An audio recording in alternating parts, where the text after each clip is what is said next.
Hi, welcome to Book Lovers Alley, the place where lovers of books and words unite and hook up. Yeah, like a dark alley. That's what I mean by Lovers Alley. So today we'll be exploring the world of books, and we're looking at two special genres. We're looking at the children's book, and we're looking at fiction, adult fiction. Now, when I say children's book, I'm actually referring to a book of a particular age grade. There are many children's books for specific ages. One book doesn't go for all kids, you know, so the kind of book a 0 to 5 year old will read is very, very different from that which a child of maybe like 7 to 9 would read. And so today I'm taking 0 to 5, and we're looking at The Tale of Mr. Jeremy Fisher with illustrations by Beatrix Potter. It was originally, the story itself was originally written and published in 1907. I think that's pretty cool. I mean, since then till now, this story has been in circulation. I remember when I told my sister about this book, she was like, "Oh, I remember reading this book back then. I'm so glad your kids are reading it now." And I was like, "Oh, really? Okay, cool."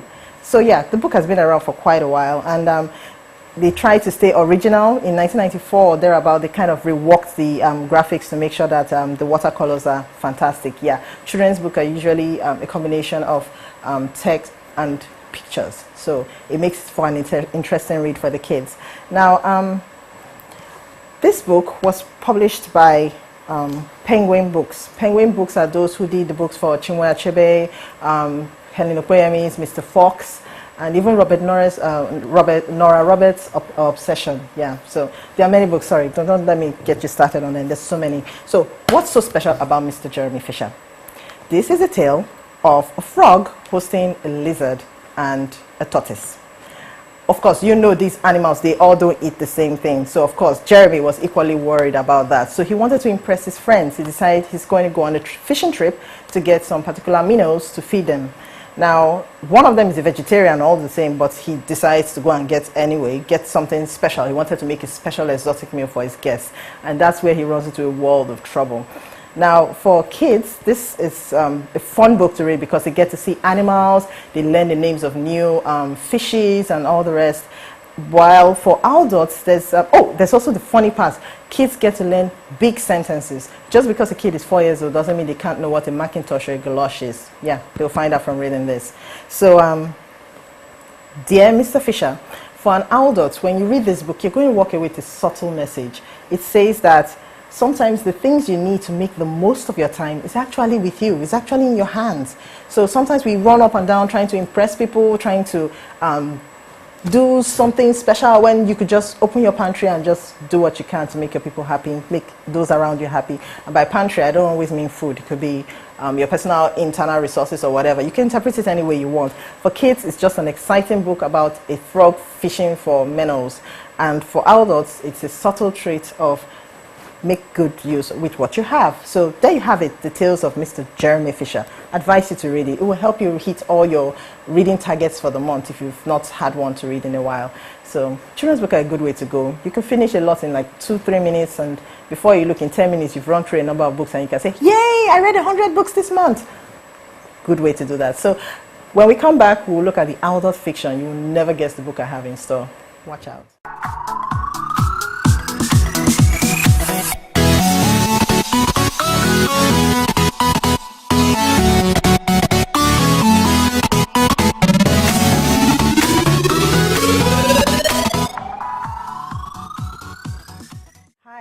So welcome back. I said we're going to talk about fiction. We're going to talk about not just any fiction, but thriller, one of my favorite genres of fiction books, and it's a Simple Plan by Scott Smith. Now, Scott Smith is a full-time writer. He has TV series and all, but so far he's only written two books that have gone on to be bestsellers and have been critically acclaimed. The king of all writing in terms of horror, mystery, suspense, none other than Stephen King, has endorsed this book as one of the best. In fact, it's written on the front, simply the best suspense novel of the year. And he did this for both his books. I mean, he was like, watch out, this guy's the next best thing. So if you're into real suspense, mystery type thing, you're going to love this book, really.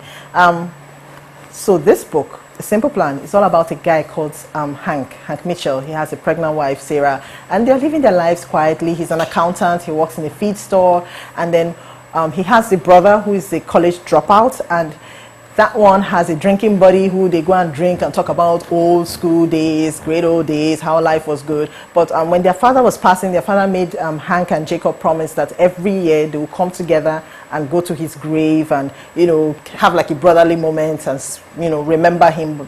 And so every year they have this awkward meeting where they come together, and that's the only reason why they get in touch at all. You know, so in a way, Jacob isn't doing so well. With a college dropout, he has limited job options and he's just managing his life. Meanwhile, Hank is an accountant. He's okay by all reasonable standard. Now, on this day, they're driving. They actually see a plane crash, and then they go to the site and find out that there's a dead pilot and $4.4 million.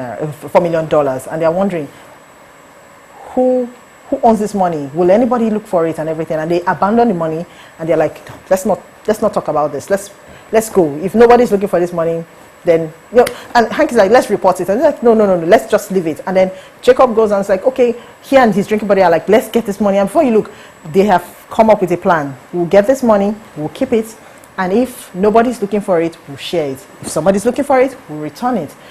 So the day they go and get the money, things kind of go out of hand, and things start changing. You know, the wife starts getting suspicious and everybody starts suspecting each other, and one thing leads to the other. Suspicion turns to greed turns to murder. Before you look, there's a series of deaths everywhere just following 4.4 million.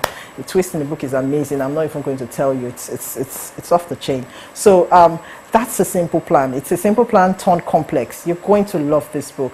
I think one of the reasons why I like this book is because it shows you how easy it is for a good guy to go bad. We all have propensities for evil. We just need to be in a situation, a particular environment to prove just how good we are. And that's what happened to these characters. They were put in a very awkward position, and then they found themselves manifesting things that they didn't even know they were capable of. So that's it. If you like the hopelessness of Game of Thrones, if you like how things just go downhill, well, you're going to love this novel, because you're going to be helplessly watching the characters make one bad decision after another. It's just hilarious. So I advise you to get it. It's a good book. Honestly, it's a good book. They actually made a movie out of this, and they touched a bit, changed a bit, but it's still, the book is still number one. Nothing beats reading a book before you watch a movie. So please, try and get this. That was in 1998. Try and get this. You're going to love it. Now, what can I say? We've come to the end of our show so quickly. Thank you so much for this opportunity, and we hope to see you again in the next edition. You can follow us on any of our platforms. We'd love to hear from you. We'd like to have you on board. So.